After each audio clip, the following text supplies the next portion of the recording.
When we're converting between units of measurement, we usually use these tables to help us out, to help us convert between the metric system, which is used very frequently outside of the United States, and the system that we use in the United States is on the right over here. So usually we solve these problems using what we call dimensional analysis. And here's the best way to show you an example of dimensional analysis is just do this problem here, which says if somebody kicked a ball for 12 meters, they want to know how many feet that is. So the ball was kicked 12 meters. And what I want to happen is you can think of these as fractions.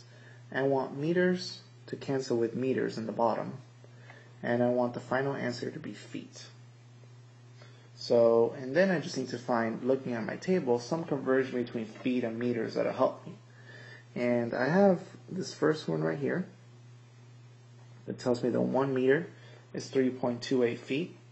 But I also have one at the bottom, the one that says that 0.30 meters is equivalent to about 1 foot.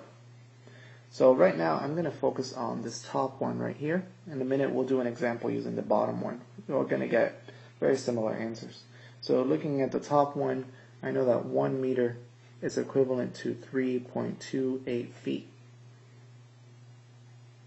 So when I'm doing dimensional analysis, I'm just going to go straight through and multiply this out. 12 times 3.28 over 1, which is just 12 times 3.28. That's going to be a repeating decimal. So the answer is going to be approximately, sorry, not a repeating decimal, just a non-ending decimal. So the final answer is going to be something like 39.36 feet. I rounded that to 2 decimal places.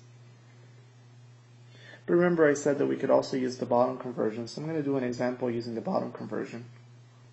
This time we're going to use that 0.30 meters is about 1 foot. So we still start with the original 12 meters. We're still doing dimensional analysis. We want meters in the bottom, feet in the top. And we know, according to my table, using that fact down at the bottom, that 0.30 meters is about equivalent to 1 foot. So when we do dimensional analysis here, we're going to multiply the top numbers. 12 meters times 1 foot is 12. The meters cancel. And then you can think of this as a 1 down here. So 1 times 0.30 is 0.30. So I'm going to have to divide those two. Divide 12 by 0.30. When you divide 12 by 0.30, you get 40. And this would be in feet because it was the only units that were left over. Remember our previous answer was 39.36 feet. So they're not exactly equal to one another. They're very close though.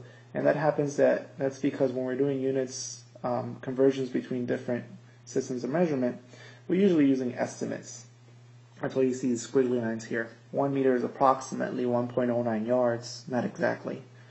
0.30 meters is approximately 1 foot. So that's why you see these differences in the answers, but they're both just about right. Let's do this other example here. If I drank 2 quarts of water, they want to know how many liters that is. So once again, I'm going to have 2 quarts of water. I want to convert to liters, so I want quarts at the bottom so that they cancel, and I want liters on the top. These guys right here should cancel if we do this correctly. So if we look at our chart, we need to locate conversions between quarts and liters. And here I have 1 liter is approximately 1.06 quarts. So that 1.06 will go down the bottom because that's where quarts is, and the 1 liter will go on top. When I multiply this straight through, I get 2 over 1.06. That's telling me to divide. So when you divide 2 by 1.06, you get approximately 1.88 liters. I'm rounding to 2 decimal places here. Okay. Something else you can do is you can also use the fact that 0.95 liters is equivalent to 1 quart. I'm going to leave that as an exercise for you to do. You're going to get something very close to 1.88. Remember, the answers might not be exactly the same because of some rounding errors. So hopefully by now you're realizing that this process is very simple, regardless of what you're trying to convert. Here we're trying to convert 1,000 grams of sugar to ounces. So I'm going to set up my 1,000 grams of sugar. And remember that I want grams to be on the bottom and ounces on top so that the grams cancel each other out. The next part is just to look in my table for some sort of conversion between grams and ounces. And I am looking here and I see this right here, 28.35 grams is about 1 ounce. That's the fact I'm going to use. So the 1 ounce goes on top because that's where ounces is. So 28.35 grams goes on the bottom because that's where the G is. When I multiply this through, I get that 1,000 grams over 28.35. So that's going to be a division. When I divide 1,000 by 28.35, I get approximately 35.27, and that's going to be in ounces because that's what we wanted to convert to. And we have one last example, and in this example we want to convert from degrees Celsius, 37 degrees Celsius, to an unknown temperature in Fahrenheit.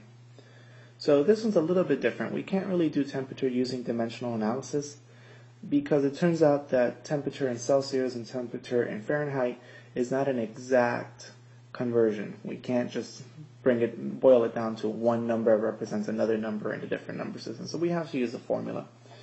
In this case, we want to convert 2 degrees Fahrenheit. So I'm going to use this formula here. Whenever you want to convert to degrees Celsius, you would use the other formula. So the formula tells me that whatever the degrees Fahrenheit is going to be 9/5 of the degrees Celsius plus 32.